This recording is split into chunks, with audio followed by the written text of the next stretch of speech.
All right, we Gucci. Got it. You know? You getting there? All right, we're there. Yeah. Ladies and gentlemen, What's the vibes? right Roundtable back for another one. Another one. Back at it like crack addicts, bro. Yes, sir. How's everyone feeling out there? Get this The shit vibes in the situated. chat.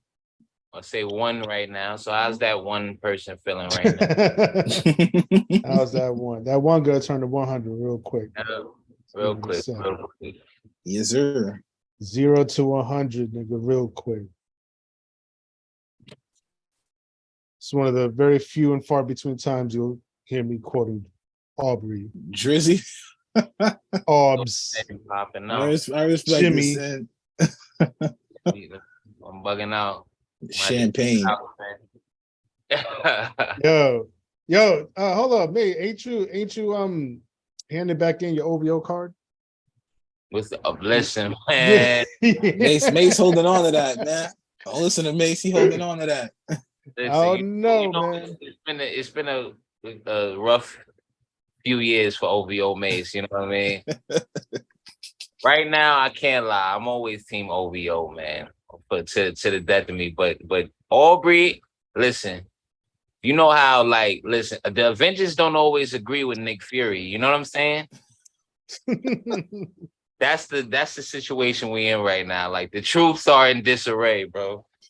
You always one hit away, man. You know? Shit. I messed up on the title a little bit, but fuck it.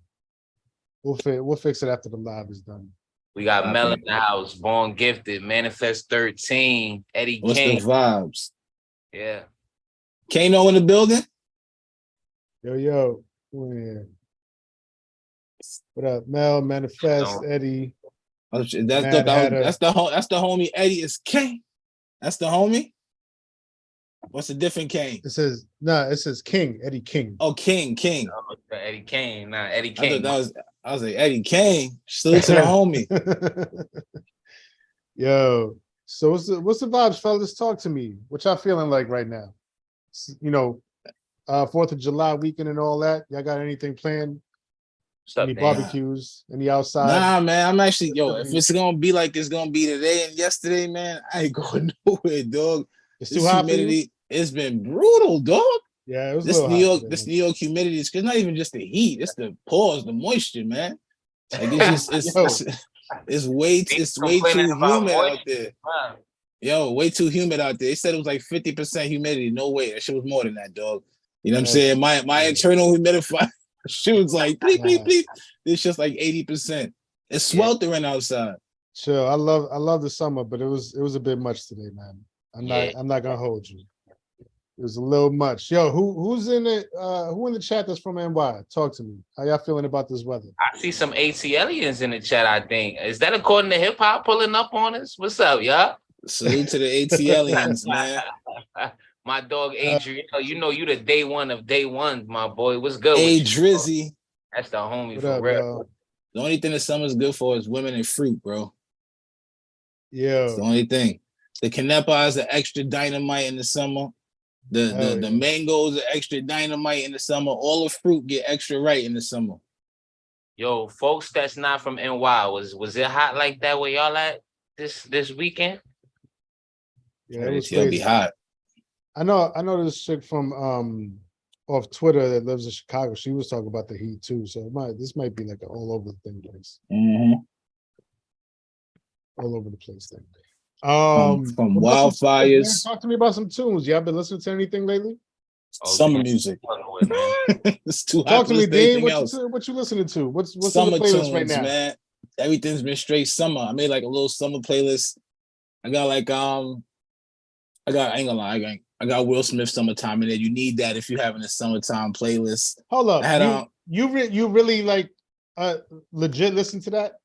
Like nah, bro. Like summertime?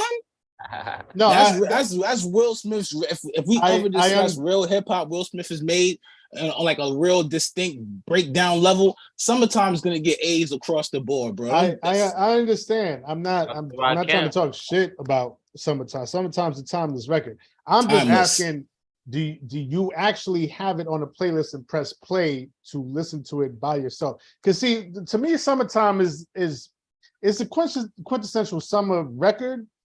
But I'll only listen to it if we outside at a barbecue, if we're at a gathering, a kickback, and if it comes on, if it plays, if the DJ throws it on, I'll be happy to hear it. But you never select. I never go to, wow. to my streaming platform and say, yo, let me play Summertime right now. I haven't heard that record enough.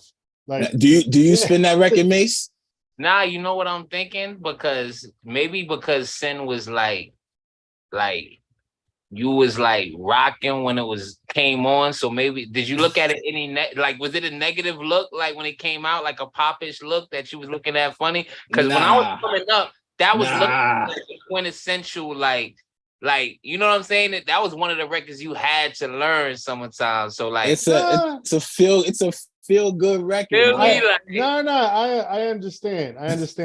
I know. I get where you're coming from. That's what I'm trying to. There was no. I don't feel like there was any blowback against it. Pause. If applicable. Production was fire. Sample was fire. Nah, it's one. I mean, Fresh Prince gets looked at a certain. I mean, Jazzy Jeff and Fresh Prince, they get looked at a certain way in hindsight, but like that record is like undeniable. You know what I mean? And Will Smith even admitted he was biting Rakim's flow when he wrote that. You know what I mean? So, but it's just, I remember the rumor as a kid that Ra wrote it himself. Nah, there was a rumor going around saying that, but that wasn't true. You just debunked that for me, Sin. What happened? Point guard, what up? That for me, bro. You know what I mean? I thought Rakim wrote that shit. Nah, bro. They said he basically tried to like do his best impression of Rakim. Yeah, that's the word. And that Rakim, the first time he heard it, he was like, "Yo, I don't remember writing this shit." But like, here it is. I don't remember doing this song. Like, what happened? He was feeling like Lil Wayne, bro. Yo, the vibe was litty on that record though. He really tried it and succeeded with that. I wouldn't say it's a Rakim-esque record, but the flow was down pat though. Can't deny that. Yeah, of course. Yo, God's music out here, man. What the fuck going on? Yeah, man. The Lakers theme music. You know what I mean? You hear that I Love LA playing in the background, you know what I mean? You know what I'm saying? What y'all talk about here? I done missed a good portion of the conversation. What we've been listening to, man. Summertime vibes. What we listening to right now? What we listening to? Dean had Summertime on the playlist and Sin questioned them, bro. That's on the playlist. Bro, tell him, John. No, I'm just saying, are you playing it just for yourself to listen to it by yourself, or are you playing it like as part of it's just a Summertime for me, Dolly. I'm not outside with it. Sincere in the coffee house don't want to hear Summertime. That's the problem. You want to hear Baby I love when it comes on. I don't think I've ever once actually went for it. And press play. I feel you. I respect that. Great record. No, it definitely is. I put it this way: like, will I be on the train or in the car playing Summertime in like October? No. But if I'm somewhere having a blast and you got your summer playlist of DJs working and it's an old head crowd, not the 20-somethings, it's the 30 plus and up, you know what I'm saying? Right, of course. And that comes on, hell yeah. Why not? That's the only Will Smith song I really want to hear. Thank you. Literally what was stated before you pulled up. You know what I'm saying? Well, we're not fucking with Men in Black. We're not fucking with. Yeah, man. Come on, I ain't gonna lie. Like you, Nightmare on Elm Street. Black? I don't have that on any playlist, bro. That's Miami. Some in Miami. That's on Nope. I got sentimental value to the first Men in Black song. That's the song where they where the grand folks be like, "Yo, do your little dance in the middle." We did the Men in Black. That song is gonna be sentimental for me, bro. I'm sorry. The age, it makes sense, Mace. I'll come clean. As a child, when I had my old little CD player and you got the soundtrack, shout out to BMG. I played the song a couple of times, but then there was a palate cleanse right after that. I didn't turn the stereo off. I had to put on some hard shit. Pause after that just to balance it out. You know what I mean? Dig it. Men in Black, boy. What was the other joint he had? It was Wild Wild West, and there was another one when he really tried to Oh wow. Getting jiggy with it. The Getting joint that jiggy Nas with it. allegedly Getting wrote. jiggy with That's it. what it was. Yeah. La la la la la la. I can't get jiggy with this shit, man. Shit. What you talking about? He's responsible for slang. You know what I mean? Yeah. Listen, Give him it his to him. props. Possibly. It was better Shout than out that to Will. Switch shit he dropped in like 05. You know? Oof. Yeah, that was nasty work. This is gonna turn into a Will Disgusting. Smith slander session. Will Smith Yeah. he's honestly top 5 cringiest rapper. Post summertime. Top 5 Post summertime. cringiest rapper. Yeah, post summertime. Y'all ever seen the Family Guy skit of Will Smith rapping? Nah, If y'all haven't, everybody, when we done with this live, go on YouTube and type in Family Guy Will Smith. Funny as fuck and accurate Hey, as fuck. man. He still put he still put hands on Pookie, so you know what I mean. He did, and I can't lie, he did show up on that verse with the what's that dude's name? Got a weird rap name. Jordan Lucas. That joint he did with Jordan Lucas was dope. I ain't gonna hold you. I'm sorry, Will Smith. Has and Jordan anybody Lucas listened to have a that song Jordan together? Lucas Yeah. record? Which one? The There's newest like one? there's like a viral Jordan Lucas record right now. I watched the video. It was alright. Currently? Yeah. The one that he's speeding down the highway. Like LeBron Crazy James posting it type shit. Like Oh god. extremely viral, man. Real quick, shout out to the chat. I see a quarter of the hip hop has made their way into the rap roundtable chat. You know, Yeah, they on deck. They on deck. What up, fellas? Interesting timing. What up, Mike D? I know it's you. Good to see y'all. What's the vibes? Interesting Mike timing. D. You know what I'm saying? But yeah, bro. Oh man. Fellas. Oh, also, Very real interesting quick, I want to give a shout Gentlemen, because I kept forgetting. A couple weeks ago, I was in Central Park for the DJ Premier and Friends show, the Summer State show. I ran into one of our fellow viewers, I think by the name of Chino. Please correct me if I'm wrong. I'm terrible with names. It's been like 2 weeks. It's possible I might be remembering this, but I think he when he came up and gave me dap, I think he said his name was Chino, and then he asked me which one of the King's Disease is my favorite. So let's get into that then. We can start there and then get into the actual topic at hand. So do you have a favorite set? It's KD3. I told him KD3. Okay. It's definitely KD3. Why is that? I don't think I've ever heard you say that before. I think cohesively, like it was the best playthrough all the way through. You know what I mean? I think KD2 might have had some higher highs. The joint with Lauren comes to mind. What's that joint? Store Run comes to mind. Those are two of my favorite records from the entire series. So it might have KD2 to me maybe had some higher highs, but as a all the way through, beginning to end, you know, playthrough. I think I'll go with KD3. Okay. I think you know what? I know I go back and forth about King's Disease 1, but I think KD3, because I think of the entire series, Stun is my favorite song that's ever been curated by Hit-Boy and Nas. And the way that album feels like a good combination of what they've done to that point, I think I'm gonna sit on this one. Yeah. Matter of fact, let me. Mace, you gonna choose violence? I don't know. You know, if you're in the chat, the violence comes later. Okay. First the flowers. You know, the slow singing comes after the flower bringing when it comes to me. You feel what I'm saying? Yeah.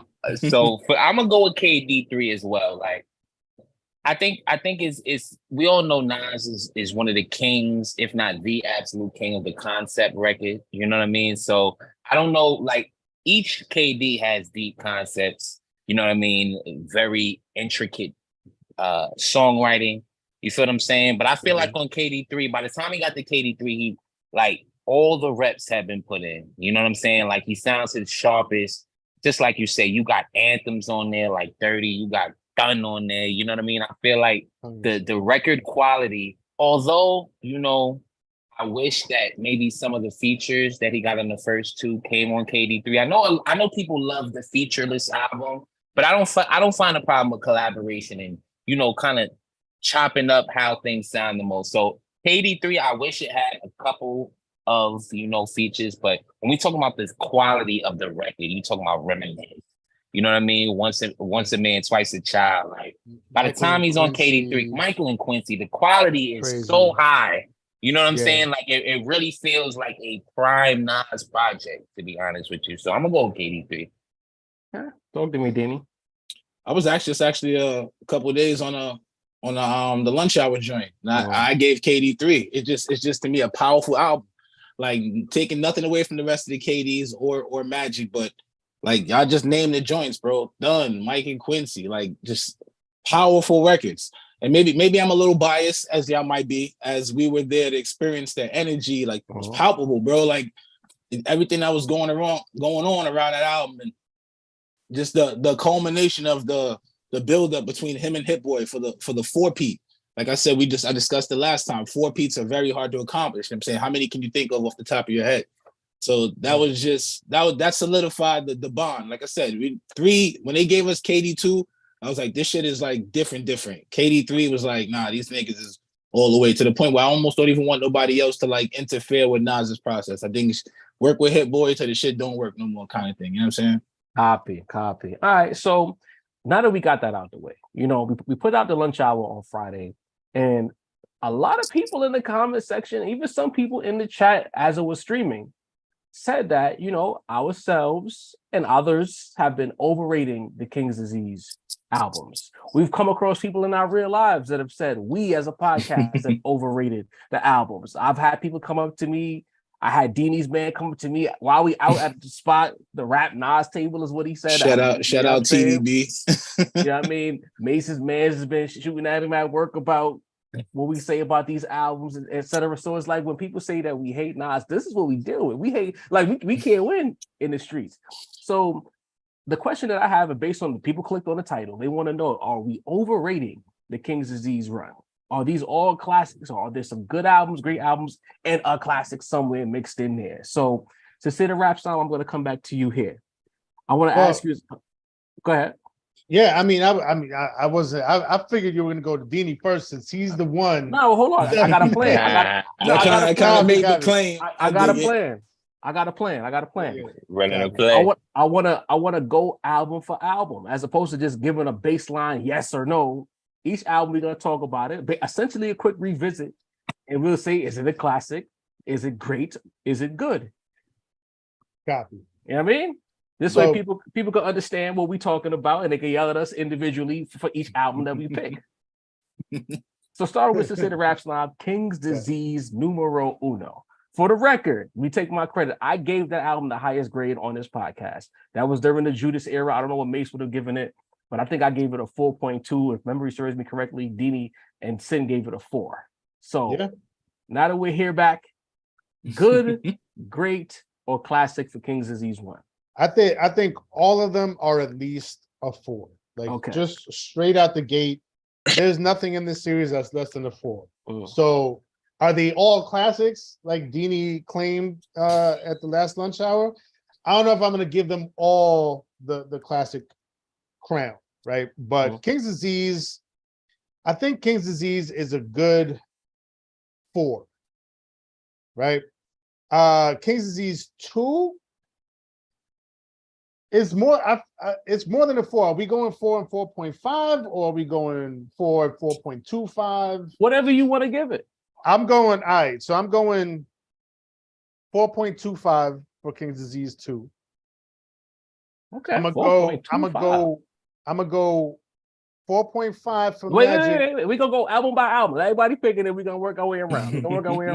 Well, I am going album by album. No, I'm saying like let everybody pick per album. Round. Oh, basically my bad. All right, so then we just talk about King's Disease. All right, I'm giving King's Disease a 4. So 4.25. So you've increased it as time. No. King's Disease 1 is a 4. It's staying at a 4. Okay. Yeah. Okay. No, I was going through the discography. I went to King's Disease 2 next. Mm-hmm. Got it. Right, but since we sticking with King's Disease for the round, King's Disease is a 4. All right, Deanie. Now that you're here, has King's Disease stayed the same? Is because at this point, 4 is out of 5 is basically a great album, right? So we can take good out the equation. Okay. So does it stay a 4 for you? Has it gotten better? Has it gotten worse? It stays a 4. Okay. It's a great album. Sonically, I got everything I wanted from it for the most part. I don't have any like heavy gripes. Maybe like the features could have been like a little more plus or something like that. Like maybe like Nas get into a different bag. But as far as sonically, lyrically, song structure, production, it pretty much checks off all the boxes. Now, my little thing is when we talk about the word classic, it's never just classic to me. You get what I'm saying? Classic usually has to revolve around a generation or some shit. Like, will the generation of today be blasting the KD series, KD1 in 15 years? I don't know if it would fit classic status by that measure. But to me, these are like, that is a remarkable album. Okay, talk to me, Mace. In fact, what did you give the original K? You wasn't on the show when we talked about the album. Right, I wasn't on the show. Originally. Upon first listening to KD1, I would have probably given it 3.75. Okay. I raised it to 4 with time, with how the album the album's aged well. The album, in retrospect, I could really see what Nas was trying to do on here, especially coming out of the Nasir cloud. You feel what I'm saying? I will say this: of all the albums, this feels like the one where Hit-Boy was closer to his A game than Nas. If you ask me, I feel like this is the album when Nas was, I don't want to say playing catch up, but Nas was he was getting into his Super Saiyan form on this album. You know what I'm saying? Especially compared to what we know is coming down the line. But I'm gonna give it a 4. What our ranking is right now, I'm gonna give it 4 months. All right. So at the time, like we said, if anybody just tuned in, I had given it initially a 4.2 when this album first dropped. I felt like I was pleasantly surprised at the sonical approach that Nas took, because especially coming off of Nasir or what his albums had sounded like up until that point, no one could have guessed that King's Disease would be almost, you could argue, Dini has kind of said it in the past, this was Nas's the vibey album. You know what I mean? There was a certain kind of bounce that this album had. The beat selection was top tier. And again, based on his history, whether right or wrong, we did not expect this. And if it was joints there like Spicy, you know what I mean? That's my shit to this day. You know what I'm saying? Tough. You know what I mean? That album to me, that was the first inclination of Nas entrusting someone else to control his narrative as far as what this album is going to sound like. Because I could just be in my usual bag. The beats could sound the same. I let this kid, because Hit-Boy is basically a kid compared to Nas, take the wheel. And as time has gone along, the 3 albums have dropped since. But for me, I'm increased the King's Disease one, because to me, King's Disease one is the tempo. It's a 4.5 now. You know what I mean? That's the Grammy winner. That's the standard maker, the standard bearer for. There is no KD 2, 3, or Magic if KD 1 don't land. So for me, I'm giving it a 4.5. Y'all can disagree if y'all want. The album has gotten better over time for me. Respect it. That's one of the to me, sound for sound, that might still be the best sounding for me of the King's Disease Magic run. So let's get the King's Disease 2. So say you said you had given it a 4.2, KD2? Right now, the way I'm feeling, I think KD2 is a strong 4.25. I might even raise it to a 4.5. Okay. But see, here's the thing, like I feel, again, I really feel like this series was, for me, a steady incline. So it's like, I don't want to give this too high a rating, and because then where do I go from there for Magic and 3 and King's Disease 3? Fair play. Unless I give them both a 5, which I don't know. I'm gonna have to think about that. That's all we hit. But yeah, so yeah, I think King's Disease 2, I enjoyed it more than King's Disease 1. One of the reasons that I do enjoy King's Disease 2 better was one of the things Mace had mentioned. Nas, I'll say it. You know what I mean? I'll get the tomatoes thrown at me if it comes to that. But Nas did sound a little rusty on King's Disease 1, like a little bit. It wasn't like OD. It wasn't like like Jay-Z or Kingdom Come or anything like that. But when Mace says that, like, Hit-Boy was in his A game and Nas was kind of sort of quote unquote trying to play catch up, I see what he's saying. You know what I mean? He was sharp, but he wasn't as sharp as he was in the future albums that were to come, right? So that's one of the reasons why I enjoy the later albums more so, and why I enjoy King's Disease 2 more than King's Disease 1. But also, I mean, the collabs here, number one, I'm probably the one that cares the most about this this collab at this table, but collabing again with Lauryn Hill on Nobody, that was monumental to me. You know what I mean? And then the run that went from Store Run to Moments to that song Nobody, crazy. YKTV vibes, 40 Side crazy.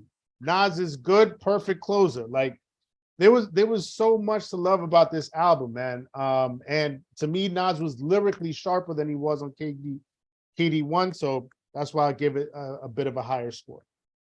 All right, Deanie, tap in. I don't remember what I gave that shit when we recorded the pod, but it's definitely better than KD2. I mean KD1. So I have to increase the score. So I'm kind of in the same bag Sin's in.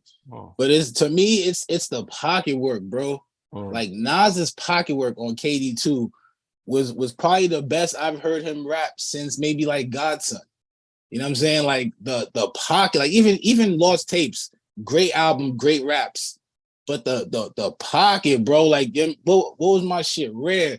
You know what I'm saying? Sam and Shishka Bar, Roll the Sticky Log in the Misty Fog. Like all of the way he was just lining shit up was different. Cause you know, like I said, I always say there is a sonic element to rapping that people do want to enjoy. You know what I'm saying? If you just lyrical, schmirical, chirical, it's cute, but it only gets you so far. Like Nas actually made great music raps and it shit sounded good, bro. Like the thing is the actually giving you the product while it still tastes good. You know what I'm saying? Like I give you an example. For a nigga who smoke weed, you could get fried off some delectable weed, get fried off some shit that tastes like trash. You know what I'm saying? You would prefer the joint to taste good as opposed to just being bad. And the way he delivered this music on KD2 to me, like, I'm 4.5.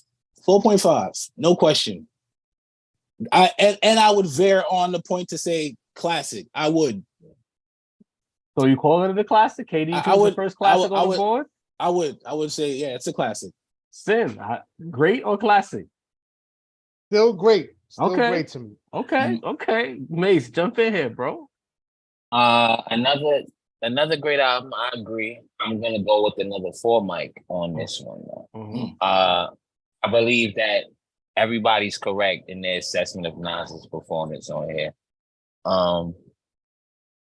Death Row East, you know, that may be my favorite song of the whole series, to be honest. You know what I'm saying? Like 40 Side is insane. Nas is good, bro. Like, come on. You know what I mean?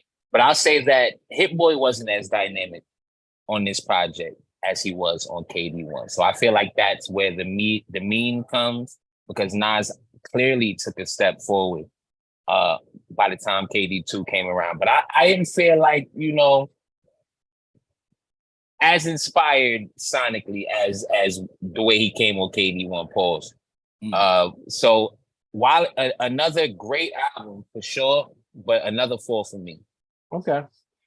In real time, I believe that I said that I had KD1 over KD2. I enjoyed the piece of work better on part 1. And that stands to this point. Like Mace kind of took my point, and I appreciate you for not leaving me on an island with this one.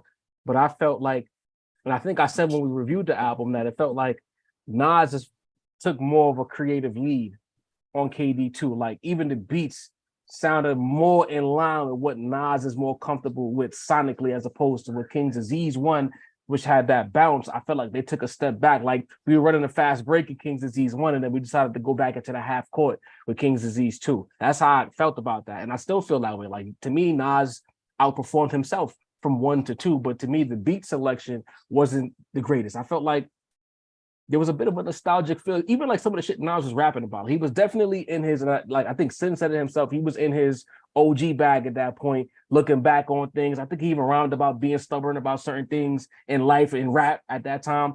I think that was around the same era when he had the Lazy Boy in Queensbridge, that when that photo came out, if I'm not mistaken. So he was definitely in his OG bag at that point. But I felt like song for song, the overall package of work, because sometimes we could just say I do rap his ass off. That's a classic. We're not talking about the whole bit, like how the tracks flow from track to track, how the beats are selected. And to me, like, from my listening experience, King's Disease 1 was the better album. If you say KD's 2 was better or classic, I'm not here to fight with you, but I think it's a great album, and it's not better than King's Disease 1.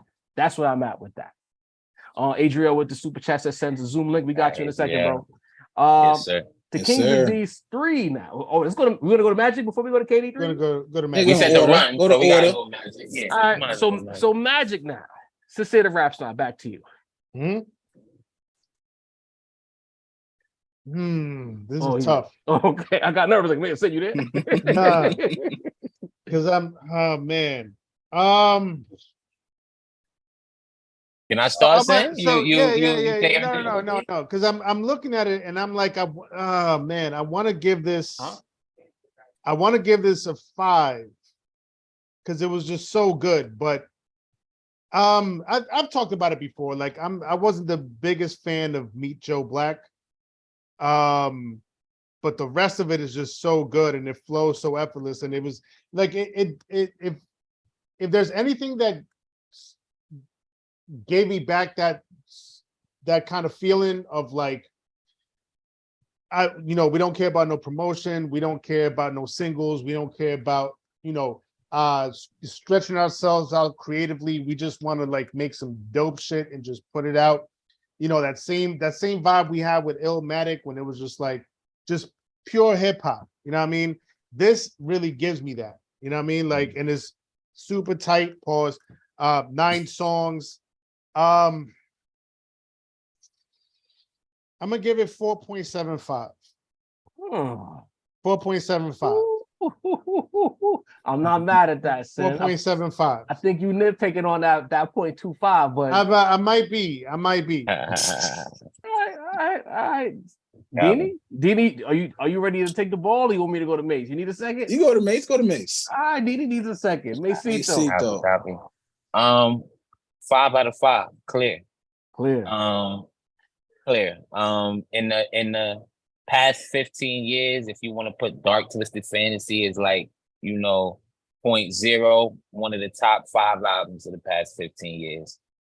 Flawless, as flawless today as the first day I heard it. Top 5 in Nas's catalog, you know what I mean? You talk about Good Kid, Mad City, Daytona, Victory Lap. It's all in a handful with those albums of the best, of this modern era. You know what I'm saying? Excellent album. No complaints. This is where I understand where everyone is talking about with this run. Super classic. Wow. I didn't expect that from you, Mace. I'm actually blown away. Real quick before I go to Dini again, you see Adriel says send the link. If anybody wants to get on here, y'all know how we do it with these lives. You send a request, put your little super chat in there. Whatever you pay for is the amount of time you get with us. $10 get you 10 minutes, $20 get you 20 minutes. If you just want to rhyme, shout out to Leroy Green, you know the vibe already. And if you just want to send a super chat just because, they're all appreciated, it all goes back into the business. Dini, now that Mason's dropped his gauntlet, maybe you feel safe for delivering the 5 now. I don't know. I'm not delivering the 5. I'm going with a 4.75. Okay.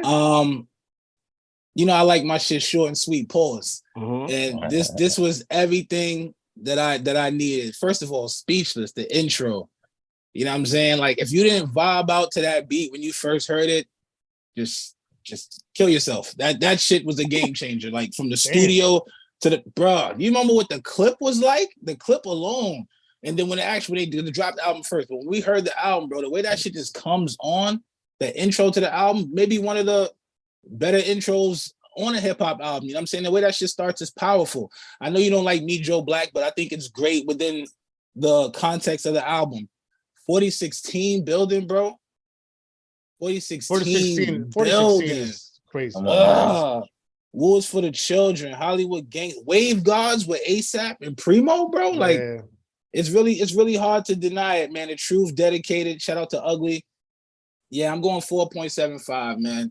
This was the one that let us know, like, this, like, shout out to Mace. This one to let us know this ain't no fluke. This is something these niggas is really here to do, and they gonna keep doing it. All right. I see the vision. This is tricky, because so we got one universal class. So far, we've got a bunch of greats. Mace is giving one classic out. Dini's giving out one classic. Sinner's yet to put a classic on the table. So I'd say so far the rap roundtable has not been overrated. We didn't say 4 straight classics. You know what I mean? Yeah, just so we're clear. For we me, don't do that here. No. For Magic, I know I loved the album when I first heard it. You know what I mean? I think I love that album so much that when I started, antagonizing Nas fans again, they couldn't understand why I was talking to them this way after I said so much glowing things about Magic. But Magic is a fire album. Is it a 5 though? I think it's close to a 5, but there's one skip. I think Sid and I was on the same place with that Meet Joe Black record. I don't remember liking that record at all. I know the truth I was a little shaky on the truth. I think I like Meet Joe Black more than I like the truth. But to me, I'm nitpicking, but I'm not gonna say 4.75. I'm gonna go 4.8. I'm gonna raise the stakes. It's close to a 5. Right there. Okay. But that one skip, it just skip. You know what I mean? I can't do it. I can't give you a 5. But to me, on a personal note, I felt like Magic was a closer return to form beat-wise. I think that was where the two producer and artists finally were on the same wavelength. You could say KD1 was a Hit-Boy project. KD2 was a Nas project. To me, Magic was the first time it was Nas and Hit-Boy with that situation. Tough. Now we go to King's Disease 3. Some might say it's the victory lap. Some have said it's not as good as people say it is. We've seen that in the chat. It's been overrated. Some people have said they have not gone back to the album. That's crazy. Sister the Rap Snob, talk to me. I'm gonna do it. I'm gonna do it for this one. Okay. This one's a 5 to me. All right. This is the classic. This is the classic from the series to me. I think Magic, and again, like as I'm going through it, like I'm really realizing that literally every single album in this series took one closer step to classic status, right? And this one to me, from the openers. Now, if y'all recall, like when we first reviewed it, I wasn't crazy about the openers, but they sit better with me now, knowing that Done comes in at number 3 as the third song, and so like I turn it on and I'm anticipating Done coming on as track number 3, right? So I'm listening to like the openers as openers, you know what I mean? Nothing crazy, nothing like through the roof, but like just like if you go to a show, there's gonna be opening acts or opening songs before you get to the real haymakers. That's how I look at these songs now. So like I listen to them and I'm like, oh, I know it's about to turn up like in a couple tracks. And when I tell you that as soon as Done hits and they're both off to the races, beat-wise, Hit-Boy is at his pinnacle, Nas rhyme-wise, pocket-wise, bars-wise, flow-wise, fucking wordplay-wise, like at his absolute top pinnacle of his game. And that run continues pretty much throughout the rest of the album. You know what I mean? And then, they slowly sort of, let go of the, step off of the gas pedal a little bit near the end. But it's like, to me, it feels like a ride. It feels like this roller coaster where it's like, it starts off kind of slow and then it just like fucking shoots you into the air. And like, you're going through this album with like a crazy, like, turns and dips and all this shit, and then like at the end it finally like kind of just like brings you back to where you started, and it's a beautiful ride to me. Like again, beat wise and lyrically top notch from both of them. Straight 5. Okay. Dini, you ready or should I go to Mace? Yeah, 5-piece, no question. This shit was a movie, and like shout out to Sin. Most movies don't start off with just everything guns blazing like as soon as the camera cut on. You get what I'm saying? Right. There is little steps to help you build up, and the next the movie hits the 8-minute mark and boom, everything's kicking in. Which to me is Thun, and to me Thun, Michael Quincy, and 30 that three-peat can be argued with any three-peat you want in rap history. If you put three great records side by side. Now, granted, I know a lot of more records have more notoriety because obviously the free world didn't get to play this Nas album like we would have played like Illmatic or like It Was Written. You know what I'm saying? But if the world tuned in like all at once and just said, let's listen to these three records, I'm sure the overall majority of people will be incredibly moved. Hood to Hood, Recession Proof. I said this last time we recorded the pod, we were talking about this album. I truly felt Nas and Hit-Boy sat down and he said, yo, you're like one of the greatest, if not the greatest lyricists in hip-hop. You're one of the greatest orators in hip-hop. You're one of the greatest album makers in hip-hop. But what you haven't done is you haven't given these people something they could bounce to, something they could vibe to. So I'm going to give you some joints that could do that. Done. Granted, it's a hood record. It's got bounce. Michael Quincy, bounce. 30, bounce. Reminisce. Shout out to Hit-Boy on the Mary sample. Flip that crazy. Oh. Another great vibe, bro. Like there's vibes on this album. I feel like if more people just got to tune in the way we tuned into like, you know, the more popular shit, they would have really enjoyed this the way they were supposed to. I'm on fire. What the fuck? WTF SMH, bro? Like vibey music, bro. Once a man, twice a child. Get light. Maybe Nas's most vibey song ever of all time. Like, I mean, I don't know. He has Uchi Wally, so like, yeah. Say what you will about Uchi Wally. That shit right. That shit gets shit live. Copy. You know what I'm saying? But is that because of Nas though? Or, you know what I'm saying? Vibe, though. This is actually because of Nas too. Like Uchi Wally had a lot of moving parts. This is specifically. This is specifically. So you saying 5? I'm saying 5, though. So we got 2 5s on the board right now. This Till My Last Breath culminated, once again, my brother brought us back full circle, gave you the introspection, that last breath to line you up for this KD4. All right. Bet. Mesito. Just like I mentioned earlier, KD3, excellent album. Nas really feeling like he's in peak form. You know what I mean? That may sound crazy to say, you know what I mean? But 4.75 for me, not quite a 5. In my defense, I feel like, and I mentioned this way back when we initially reviewed the album, 17 tracks is just a little bit too long for a featureless album for me. I feel like the sweet spot would have been around 35 to 40 minutes for the album if he didn't want any features. Maybe if he ended right around Once a Man, Twice a Child, it would have been an easy 5 for me, to be honest. So that's my only complaint, to be honest, because just like I mentioned, excellent songwriting, excellent performance by Nas. Hit-Boy really compared to KD2 kind of went to his limits on this joint. Just like you say, you hear songs like Reminisce, and you hear songs like Done, and you hear even Get Light, which wasn't my favorite. You know what I mean? But I understand the vibes to it. You know what I'm saying? So yeah, 4.75 for me, because I don't think that it's quite as concise and just, you know, blow you away as Magic, but just an excellent project. You know what I mean? So yeah, 4.75 for me. All right. I think Dini, when he used that movie analogy, I felt like I had mentioned that when we first talked about the album, being that this was the 3rd installment. And usually when you get like the three movies, they try to give you like the wild crate. They try to hit you running. You know what I'm saying? And that's kind of what King's Disease 3 did. I don't think I had it as a 5 or like a universal classic when I heard it. I know I loved the album, but I felt that it was a little bit too long, and it was songs that I didn't love as much. We never really talked about the album as far as rating it again.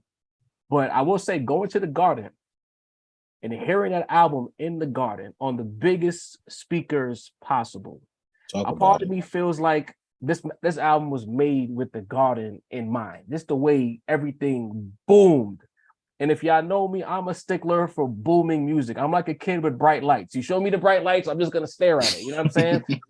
when the drums and everything is massive, and then the rapping doesn't get outshunned by the sonics of the beats, which is, I think, as I become a more of an old angry rap fan, when I listen to new rap, I feel like a lot of times the current version of 808s drowns out the vocals. I don't know if I'm the only one that feels that way, but a lot of times the beat is swallowing pause the vocals on a lot of new age rap, especially down south. I love it, especially in the car. But if we're talking about a cohesive body of work with everything leveled out properly as a person who worked with artists, King's Disease 3 in the Garden changed my perspective of the album. I didn't give it a 5. It wasn't a universal classic to me. But after the Garden, it became a classic. You know what I'm saying? I'm in the car playing King's Disease 3. I'm on Empire Boulevard, cutting through, trying to get to the studio to link with y'all, playing King's Disease 3. I'm set tripping. I put it on Twitter. I'm set tripping playing KD3. That is the album for me of the entire series. That's the 5 universally. Like, I don't care what you got to say about it. You want to give a bunch of 5s. You a Nas fan, you love Nas. That's your guy. You want to give him 4 5s, great. But to me, universally speaking, the entire history of Hit-Boy and Nas, that is the album right there. You want to say Magic is a mixtape, and we talk about King Diseases, I could almost give it a 6. You know what I'm saying? Like the album, because it's a great combination of the first 2. It's enough nostalgia for people like us. It's enough newness for people like Mace or an even younger fan or a young lady who thinks Nas is cute, but he's old. He's a sugar daddy, but I like his raps. There's enough of everything for you to tap in. Kings of these 3 is my 5. That is the classic of all classics in that run.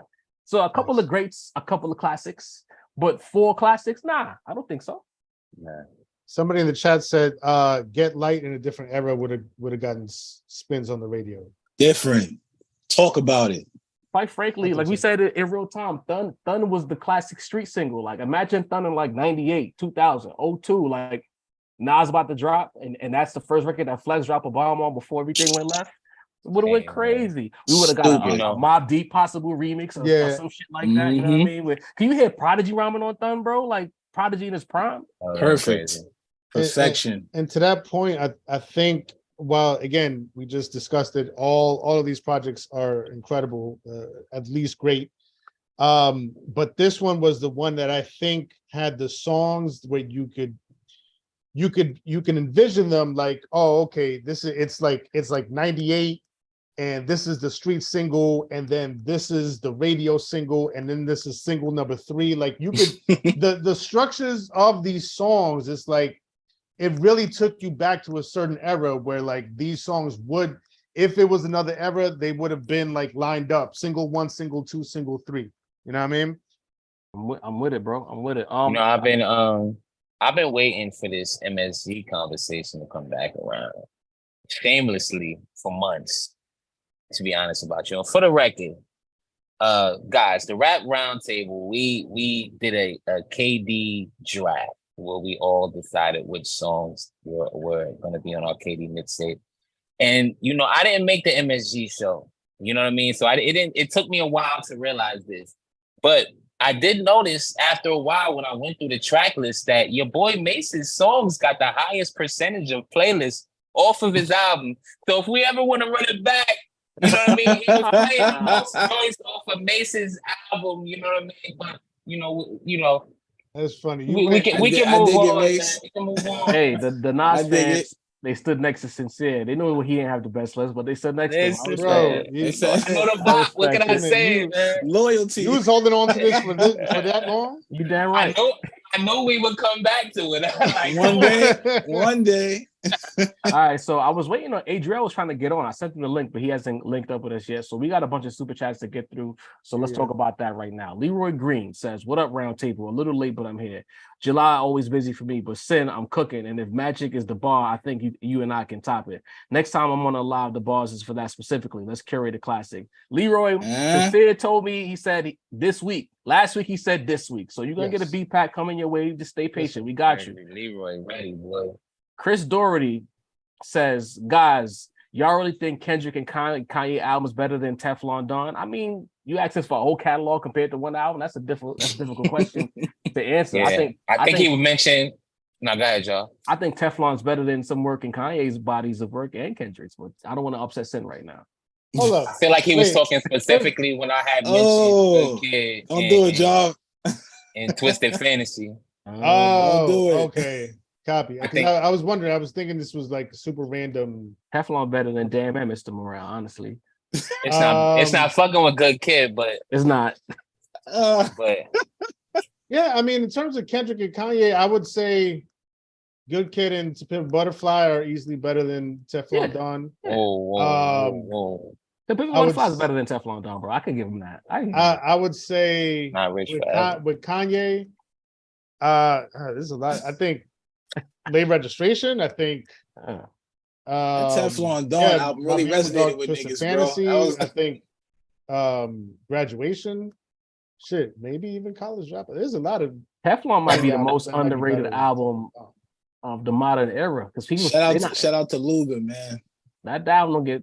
I'll give Kendrick and Kanye 2 each at least. Okay, at least that are better than Teflon Don. Mike H says Ugly could have been on Illmatic. The Truth could have been on It Was Written. Magic not my favorite, but will probably age the best. What do we say to that?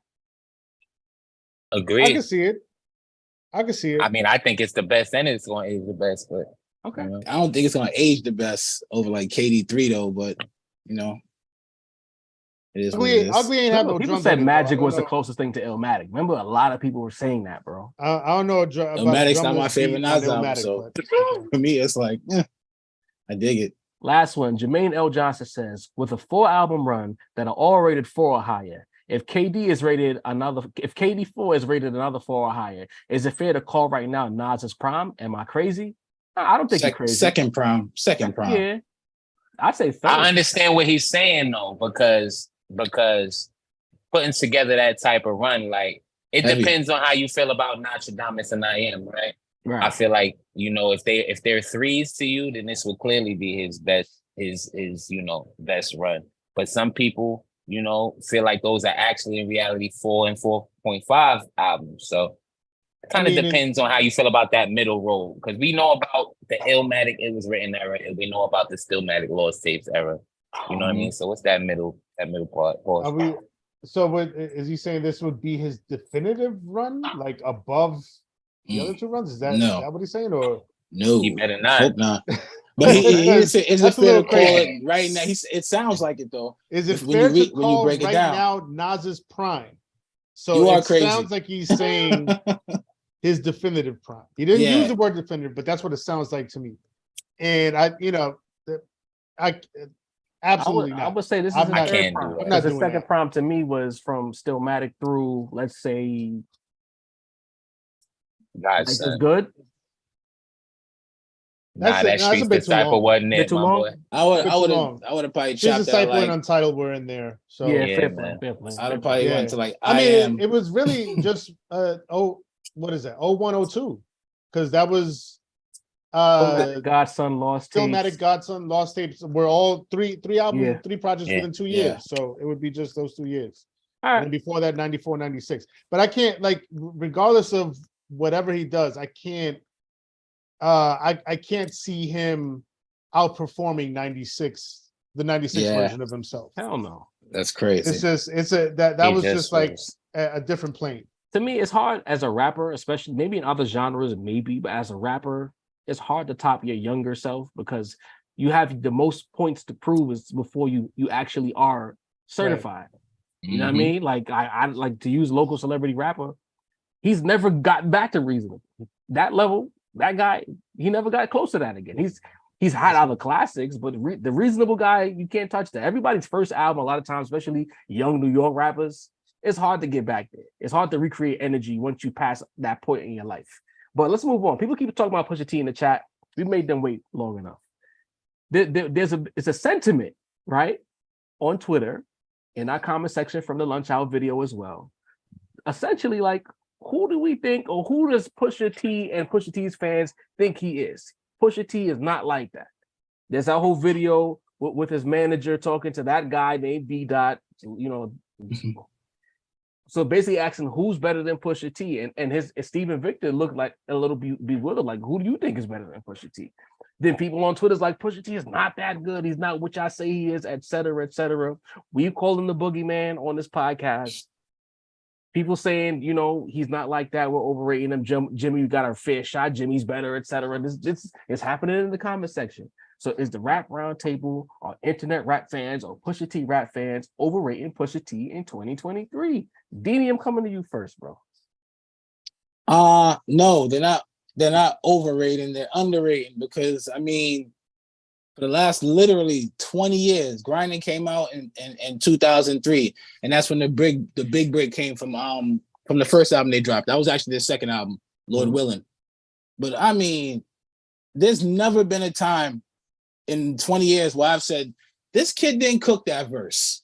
This kid ain't body that verse. Somebody could have dropped that verse better. Like, I don't feel like that with him. He's one of the few artists that when he raps, like the whole plate is empty. You get what I'm saying? Like, he don't leave nothing on the plate but the bones, bro. Like, we're not denying Pusha as far as lyrics. Like, how many people lyrically are actually better than Pusha T in rap today? There's probably like 3-4 niggas, maybe, and there'll be a big argument as far as you could maybe say Nas, Hove, Lupe maybe can get the lyrical smirical aspect out of it, but as far as like contention, that kid is different, bro. And I think we need to realize and accept how different that kid is. Granted, I guess people don't.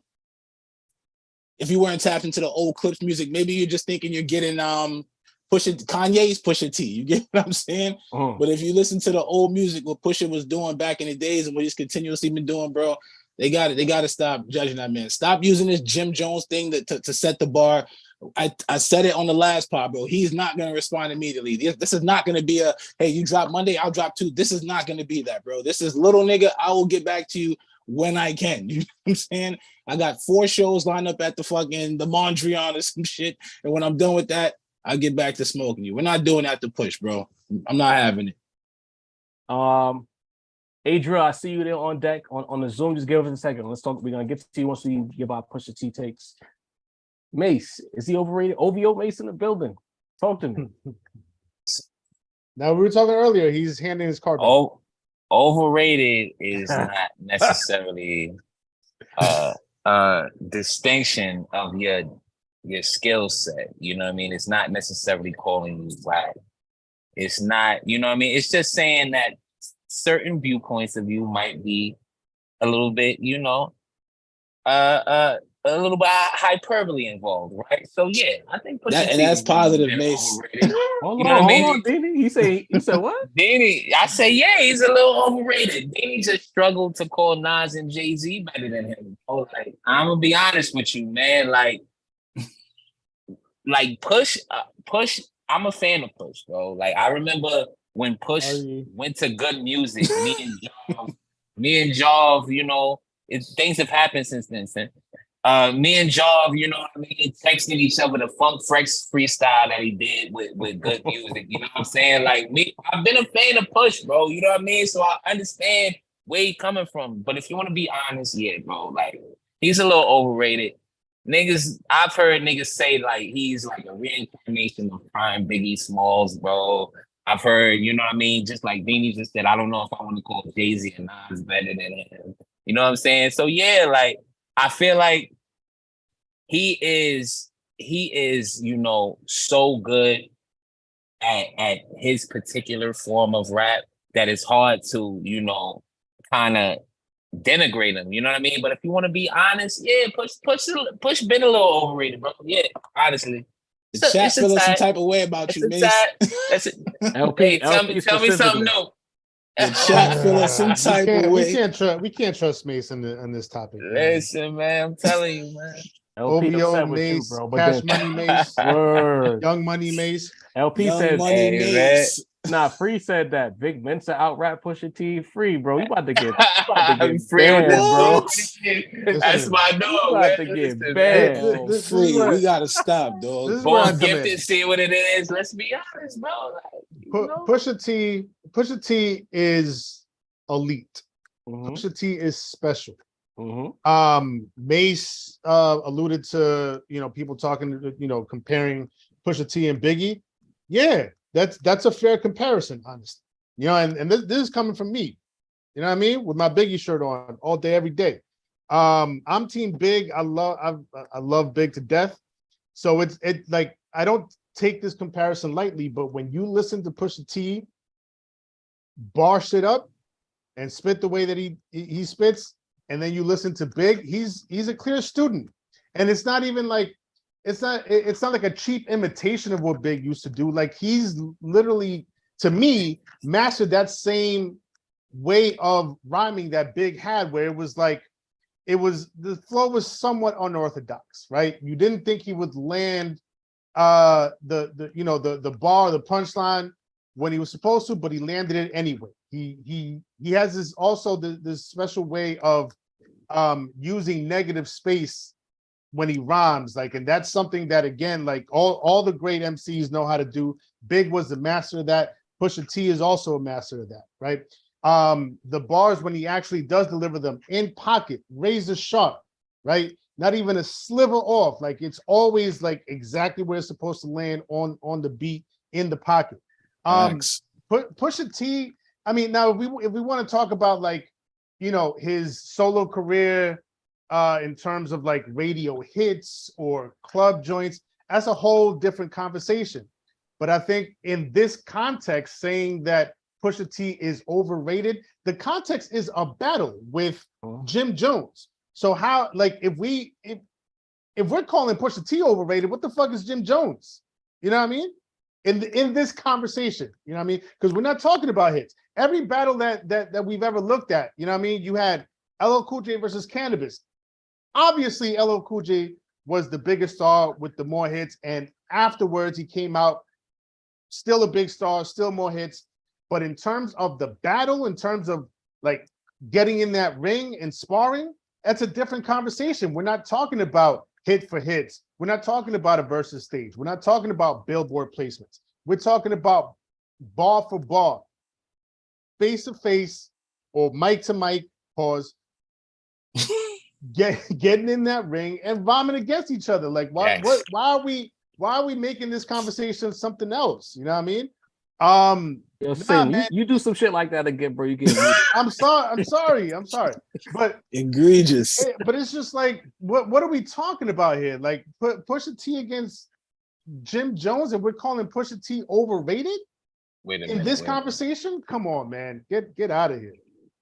Get out of here. Look, the first issue I have with the people calling Pusha T overrated are some of the rappers that they said Pusha T is not better than, right?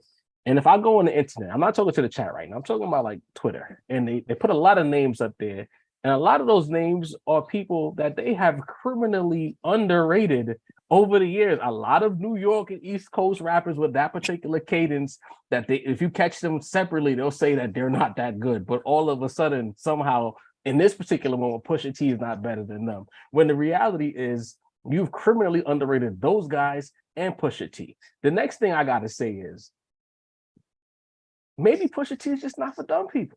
Because the thing is, we've gotten to a point in hip hop where is y'all pulling the sin card? That's what made me laugh just now. I'm like, hey, I'm gonna break it down though. I'm gonna break it down. We've gotten so used to cook in 1 minute oatmeal, right? The basic like metaphor, right? That when we were teenagers, the like metaphor was a thing in the New Yorkers and some of the West Coast guys. They mastered the like metaphor.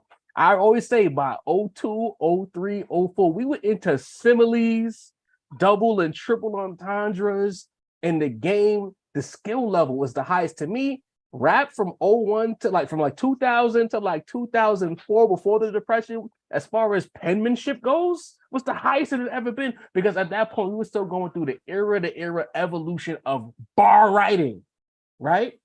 Then we go back to the basic like metaphors and the simplistic takeover of using flow. I remember I said it last fall. A lot of rappers in today's climate get over on having a fire flow, but they're not saying anything, right?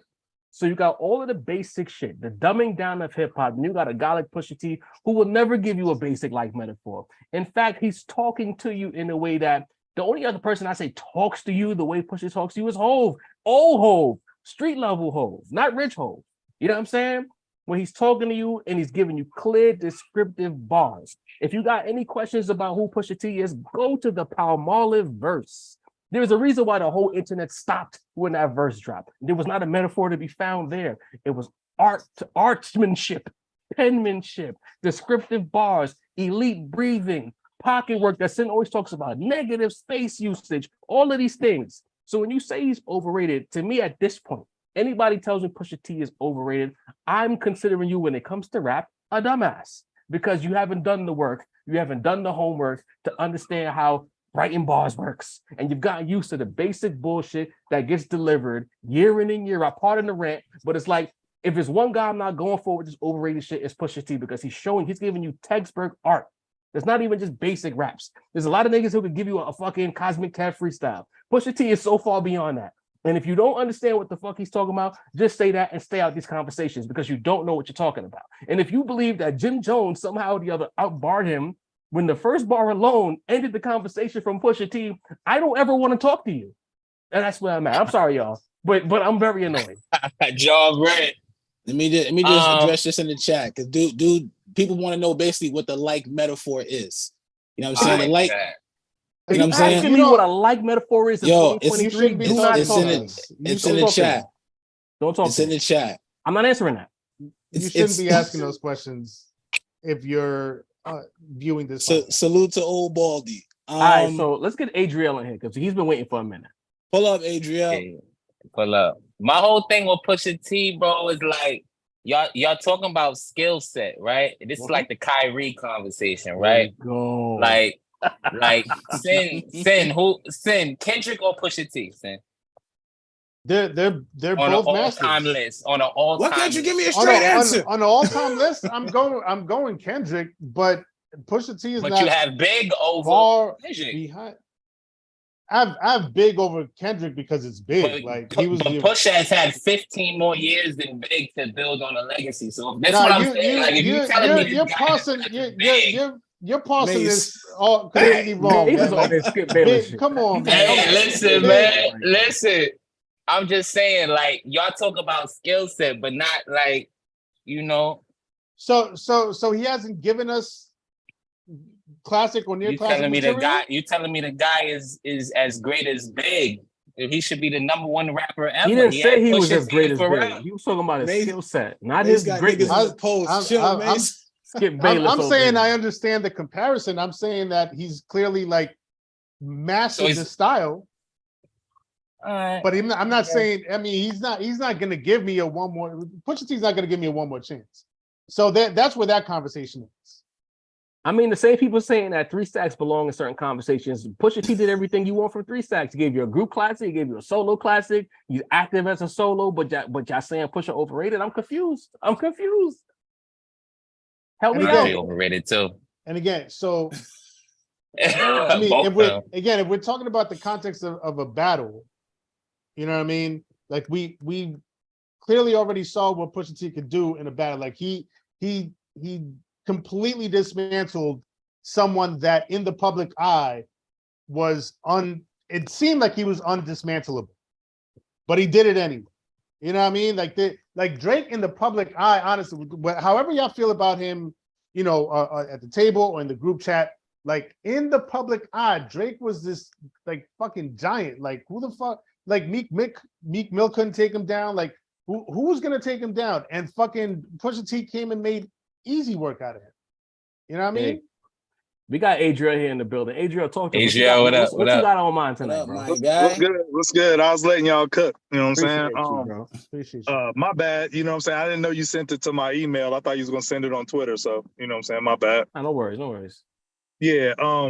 I'll speak on this Pusha T situation real quick. I want to get on the Nas topic, but on the Pusha T situation, and I done talked to a lot of my homies about this. I think what a lot of the culture is suffering from is like the underdog syndrome or whatever, if that's a term. Because if you look back when Pusha T battled Drake, it was like everybody wanted to see Drake lose, so everybody jumped on the Pusha T bandwagon, right? And now against this, like, against Jim Jones, like all these same people is moving the goalposts. And it's like now Pusha T is the overrated one. You know what I'm saying? Like they want to see Jim win. And I'm like, come on, fam. Like, let's be for real. You know what I mean? Hey. Like, so I think it's the whole underdog situation. Now that Pusha T is in the position of power in this battle, they ain't going to root for him in that respect.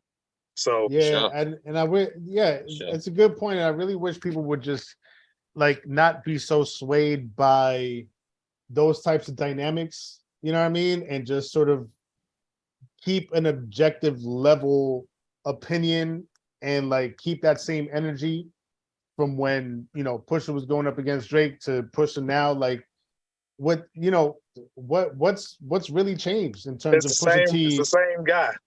Same guy, same bars, same career. You know what I mean? Like what exactly has changed? Why has the narrative changed so drastically if it's the same guy from, you know, 4 or 5 years ago? Yeah, everybody's acting like it's over gas now, but I mean, his track record speaks for itself with Adidon, Exodus 23-1, and then Infrared. So it's like, I don't think it's overrated. Like, if you look at his track record, you know what I'm saying, with the disses, the evidence is there. Yeah, I think a lot of like, you know, not millennials, what's the next one? Gen Zers. A lot of Gen Zers are starting to trickle into these conversations now. And I think they have a lot to say about Pusha T because I guess, you know, they like pink nail polish. Right. Word. But on this Nas topic, I just jumped in to play devil's advocate real quick. You know what I'm saying? I like everybody's takes, and you know, it was pretty fair, but you know, I still think y'all being a little bit safe. You know what I mean? Because not that y'all like overrated before, but I'm playing devil's advocate based where we at in the culture. You know what I'm saying? Because like in the social media age, nobody wants to get cooked or flamed online being a prisoner of the moment. We don't care about that. You know, I'm just saying, like, nobody wants to be called a prisoner of the moment and be like, oh yeah, you overrating this, overrating that. You just caught up in the moment. But let's look at it like this, right? I think Nas is suffering from at the rate and clip that he's releasing these projects at. Like when you rate it overall, it's kind of working against him, right? Because not all fives is created equal. So if you rated Magic a 5, like if Magic blew you away and you was like, pause, if you was like, you know, this is a 5. Good catch. Salute Adriel, man. Hey, yo, that pause, man. And so, necessary. Y'all going brother. crazy in the chat too, by the way. And so if Magic is a 5, you like, yo, it can't get no higher than this. And then KD3 drop, and then you like, yo, he elevated, then you gonna retroactively dock Magic, and that ain't, you know what I'm saying? That ain't fair, in my opinion. So at the rate he's releasing these albums, like let's travel back to in real time when Kanye was dropping classic after classic, arguably, like College Dropout, you like, yo, this is a 5 mic album. Late Registration drop, and you like, man, he outdid College Dropout to a lot of people, right? Then Graduation, and I ain't gonna count 808s, but Dark Fantasy, you like, okay, he kept elevating. That don't mean like a few of them joints can't all be 5s, even though some are better than others. But That's a good point. But I think with most classic albums, right, you know, it's a gap between Reasonable Doubt and Blueprint. You know what I mean? It's a gap between Illmatic and, well, I consider it was written a classic album, a 5 mic album too, but it was 2 years in between it. So I think a lot of people are misjudging this Nas run based on how fast he's putting out the material, and you're comparing it to what came before it. I personally think he elevated on each one, but if KD is the baseline, I think a solid 4.25. I commented earlier because I respect Jarv because that's his favorite, but it's Nas's best easy listening album. You can put it on from top to bottom and just let it run, right? But to me, KD2 was an obvious elevation, and I wouldn't give KD2 a 5. I'd give it like a 4.5. But to me, Magic and KD3 are undebatable. Like KD3 got something for everybody, but I think KD3 is better than Magic because of the themes, the concepts. Nas is just he's checking every box on KD3. But that's not going to make me retroactively dock Magic for what he was doing with the bar work on Magic. You know what I'm saying? It's 2 totally different 5s for totally different reasons. But I think because they came out less than a year apart, people like, well, if I'm putting this at a 5, then I can't put this at a 5 too because this over here is better. You feel me? Fair play. I see what you're saying. So you're saying safe as far as if you feel like they both fives, give them a 5, but that don't mean that they both equal 5s in the conversation. I see what you're saying there. I think we've talked about that before. Like all classic albums are not created equally, but that's a conversation that starts wildfires because like you could say like Ready to Die and Illmatic, both of them got 5 mics if I'm not mistaken, right?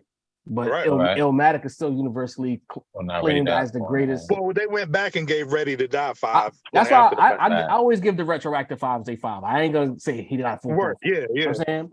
But clearly, Illmatic you would say is a better album. And some people would say. I don't want to speak for the whole, you know what I'm saying? So all 5s aren't created equally in that regard. I see what you're saying.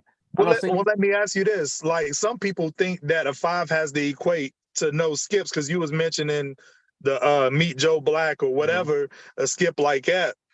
I personally allow, like, if it's a short album like Illmatic or Magic, I can allow 1 skip and it still be a 5, depending on how strong the other songs are. Okay. If it's a long album like KD 3, I might allow 2, and if it's a double album, hell, I might even allow like 3 skips. You know what I'm saying? Something like All Eyes on Me or Life After Death or whatever. But like, let's be honest, like. You know what I'm saying? I hate to bring up, Jay in every Nas conversation. I've heard people say, like, all right, Stillmatic can't be a 5 because of Braveheart Party.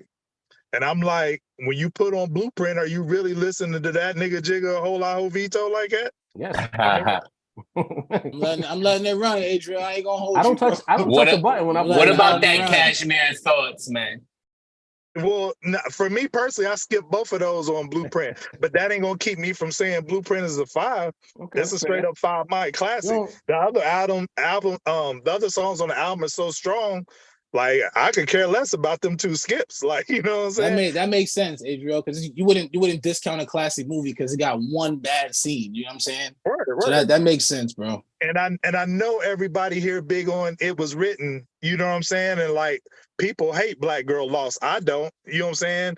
And some people hate Nas Is Coming. I don't. But if you saying that's 2 skips, are you gonna say that's not a 5 because of the 2 skips? I mean, people hear 5 and think perfect. You're right. So I get that. That's how I came up. 5 mics meant there was no skips. That's how I always looked at it. Man, it's so many albums that I consider, and I ain't just willy-nilly giving out 5s, but it's so many classic albums that I could like. If I'm nitpicking, I can pull out some skips, you know what I'm saying? So it's like, I agree with that. That's always the way I went about it too, because everybody tastes too different. You know what I'm saying? Like, I don't think a 0 skip means a 5, Michael, to be honest with you. Because I mean, you can't even, Illmatic is the album of all albums, but you real talk, some people skipping 1 time for your mind. I mean, I'm skipping shit on Ready to Die, skipping shit on Reasonable Doubt, I'm skipping shit on Life After Death, I'm skipping shit on I'm skipping shit on all of those, bro. Yeah. I mean, the thing with me, because I gave King's Disease 3 of the 5. I think King's Disease 3 gave me the best ride. You know what I mean? Through the songs. And so, like, when I think back, I think, pause, man. Yeah, I was waiting for it, Adriel. I was waiting for it. This kid's not gonna throw that pause on there. Proceed, for the best ride. The best ride, yeah. The best ride. They gave you the best ride. Wow. All through the songs. The album. We're talking about an album. It's an inanimate album, dog. All right, we getting. This is entertainment. We getting out of hand with your LP. If they replace me, who would have you reacting like this in the chat, my boy? LP out of pocket, right? But I think, let me say this to Triggered. Real quick.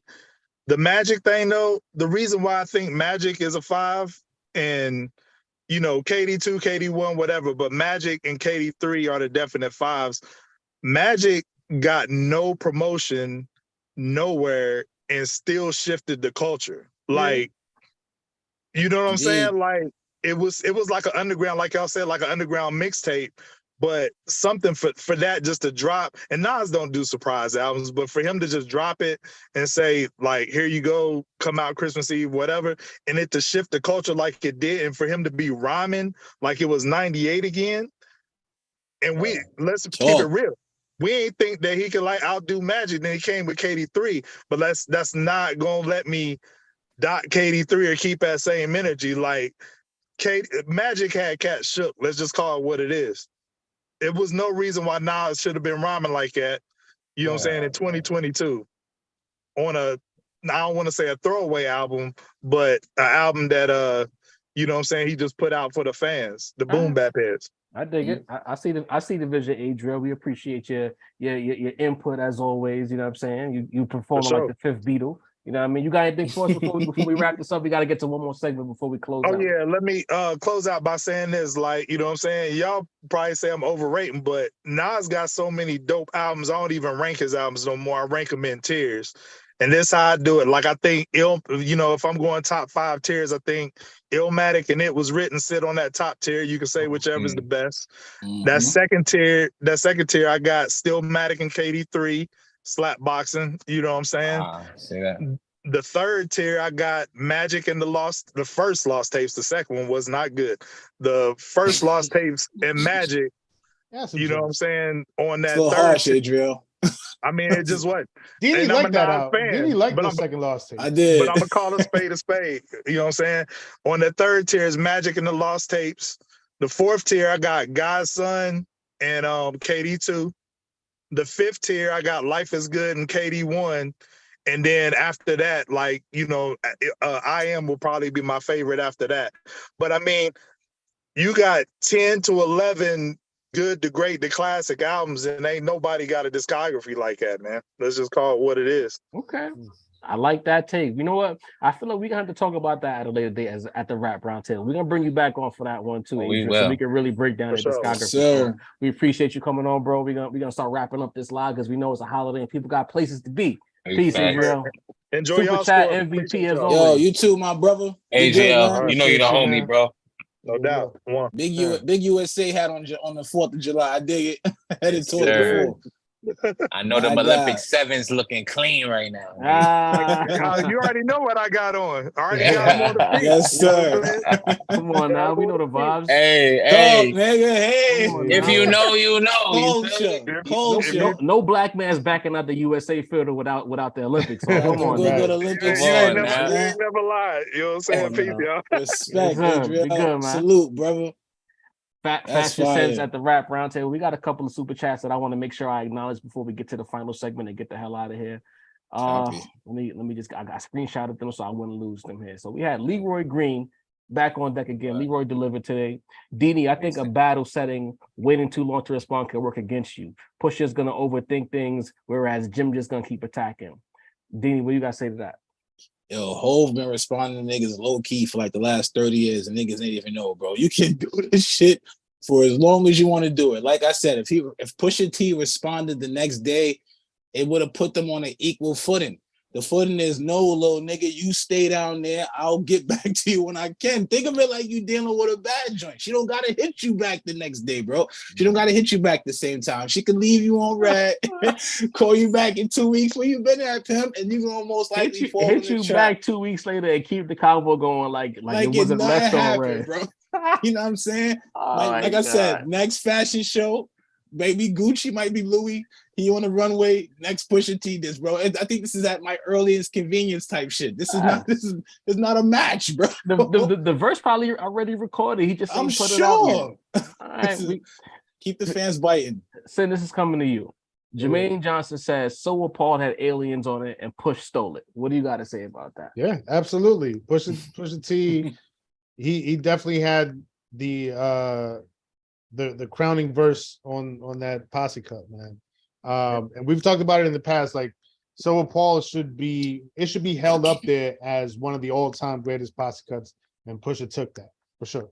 Listen, that was part of the excitement for Pusha T's good music affiliation, because that kind of verse in that moment at that point in the song, because look about who went on before him, right? That's like Wu-Tang level shit where it was just like it didn't stop. You know what I'm saying? Big Hov. He didn't fold in that moment. Like, yo, listen, I'm thinking about the verse in my head right now. Shout out to Road Runner Gang RRG with a $5 super chat. They didn't say anything, they just do a little super chat in there. We appreciate y'all. All donations right back into the business. You know what I'm saying? Real quick before we get to our final segment, we got 185 here, so we got a good amount of people. We are currently, I won't say in negotiations, but we've confirmed an interview in a space that's coming very soon.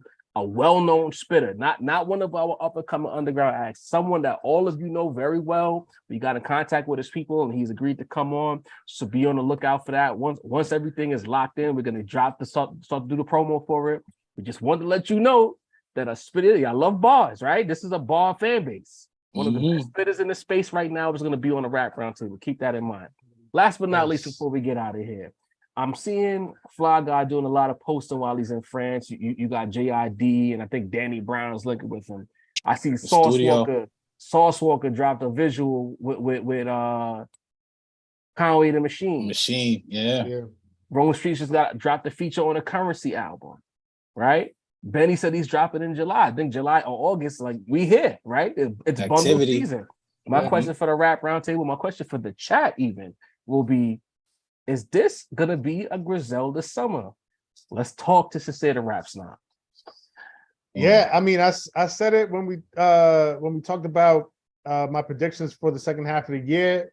Griselda's going to be super, super heavy second half of the year. I feel it. I feel it in the force. I see the vision. Yeah, man. I think Rome Streets is going to spin back around. Boldy's always going to continue to drop projects. He just dropped another project recently. I spun that a couple times. I think Conway spinning back around, and of course, the big Def Jam debut from Benny that's supposed to be coming down the pipeline is going to be heavy Griselda from the summer all the way through the end of the year. I see it. Okay, talk to me, Dini. Y'all know what it is, man. Rome Streets, Boldy. Shout out to Stove. He said it's happening, right? He said it's happening. Too. Shit. Yeah. Stove. I mean, Wes, Wes is my guy. And I actually thought that shit with Sauce Walker and Conway was actually pretty dope. So salute to them. I we've been asking for Conway to step outside of his bag, and he has, bro. So I have no arguments. Salute to the last album was fire. Water to Wine. Listen to that record. That's a feel good. You can listen to that record on a date out with your lady. That could be a car bump, you blowing your spliff. Conway is giving me what I asked for. I said, give me some hits, throw some ladies on the joints, get some R&B joints. He's making his rounds. I can't deny what they've been doing, man. As a unit, they've probably been the most active collective in the game for a while. Every person's contributing heavy to the game. Benny's cooking, Conway cooking. Wes doing some of the best curation you've ever seen. The free world is waiting on Stove. Everybody know Rome is the nigga with the bars. There's no team better right now to me. Okay. Mace, you got anything to add to that? Would you like me to cook? Hold up, real quick. Shout out to my boy Free with the 2-3s, holding it down in the chat. My dog, this LP trying to snipe your boy all day. You know what I mean? So shout out to Free. You know what? I'm gonna let. Matter of fact, Kenny Mac. I see Kenny Mac in the chat. Kenny Mac. The person who's calling the Rap Roundtable is Kenny Mac approved. He's not for the clowns. Anyway, Kenny Mac. I'm gonna let LP live because LP go on other platforms and they put on for the Rap Roundtable. When they try to talk crazy, when they take their little shots, LP be in there fighting back. He holding it down. You know what I mean? He holding it down. But Mace, yeah, bro. Any excitement for this Griselda summer potentially? Nah. I think I'll be much more excited for Griselda winter. Griselda don't make summer tunes to me. You know what I mean? I can't really imagine rocking over, the drummers joints. But they might. Brunch spots, you know what I'm saying? Street joints, street summer joints, man. Hey, man. Benny could do it. I might windmill dunk tomorrow. You know what I'm saying? It could happen. Yo, Mace. You know what I mean? But for the winter vibes, hell yeah. That's that. It's time to play Mobb Deep. It's time to play the Lots. Griselda have moved themselves into that category for me. So as soon as the cold weather start coming, hell yeah, I want some Griselda shit. See. But in the summer, I ain't looking for it. Fuck what Mace is talking about, man. I have faith. They're gonna give us some summer tunes. I can see Mace never had a Griselda. That piano love, bro. I'm sorry. Here's what I'll say before we get out of here. I've wavered a little bit recently with the Griselda sound only because I feel like I was concerned that they wouldn't elevate. I see Wes on there talking about he's the greatest curator, but when you start to parse through the music, sonically, the elements are still kind of the same. But now that I kind of heard what Conway just dropped, we liked it. We liked the approach he took to it. Benny's flat out told you there's going to be a certain level of growth. Then we know how Stove was delivering, but then seeing West Side Gun with Danny Brown and JID tells me maybe there's a change in direction. Mm-hmm. He says it's been recorded in France, wherever he's at, so you already know the vibe is different. Different. So the fact that all of these guys are already in go mode, that Sauce Walker and Conway joint is kind of fire to me. I'm produced by Damager, and Damager did this thing. I'm just saying. Do it, y'all. It was no. It's retired. It's retired. Only for slander. We can't defend our political connects. You heard? Only for the Patreon game. Only because conductors made me more mad than Derringer recently. Rome, I love you. Copy. Conductor. But at the end of the day, I'm excited for this Griselda summer because I feel like they're now prepared. They're understanding that the space has been overpopulated by things that doors they've opened. And now they have to go to another tier to kind of switch things up a little bit. And I think the new West album, the Stove album, the Benny album, and potentially the Rome album, because say what y'all want to say, you know who I'm talking to. You said it was on purpose. The conductor noises, the Sauce Walker album is going to be fire too. But I'm willing to bet anything that that conductor and Rome album is not going to sound like Kiss the Ring. I bet you. I already know because they heard the noise. If anything, they know what it is. Trust me. I'm excited for the Griselda summer. I'm going to have Mason to call me. I'm going to blast all of the Griselda projects. We're going to convert them. It's only right. Oh, geez. Here we go. Clyde Clout God says that Pusha big overrated. Your name is Clout God, so of course. We're gonna let you be great, dog. Of course, you know what I mean? We respect your opinions here at the Rap Roundtable. But yeah, I'm excited for the Griselda summer. Do we have anything to add before we get up out of here? Yeah, I'm Gucci. Gucci. Everybody enjoy your 4th of July Tuesday. Yes, we appreciate y'all pulling up and populating the chat like you did tonight. All of the super chats that delivered, shout out to y'all. And everyone else who hasn't delivered, don't be stingy. Throw a little super chat our way. We'll put you on. You can come talk to us. We'll shout you out. We'll do whatever it is. But again, everything I do goes right back into the business so that we can continue to elevate this pod. Big facts. You know what I'm saying? We're trying to take it as far as we can take it. Even when people try to throw a little shade our way and they try to pull us back down, the Rap Roundtable finds a way to stay afloat because of y'all in the chat. Dini, take us home. And the new followers, real quick. Shout out to y'all. A bunch of new followers pulled up recently. Shout out to y'all. Yeah, big energy. Man. Absolutely. Big energy. I was just about to get them a shout out too. Like I always say, man, shout out to the day ones. Shout out to the day twos, man. And shout out to if you're just pulling up on us now. Fuck with us. We got a lot of shit to give y'all. Show the love, man. Shout out to Sincere, the rap snob. Shout out to Macito, the voice. Shout out to Job, the point guard. I'm Dean, the balance of the force. And with our powers combined, we the Rap Roundtable. We fucking out it. Yes, sir. Guys.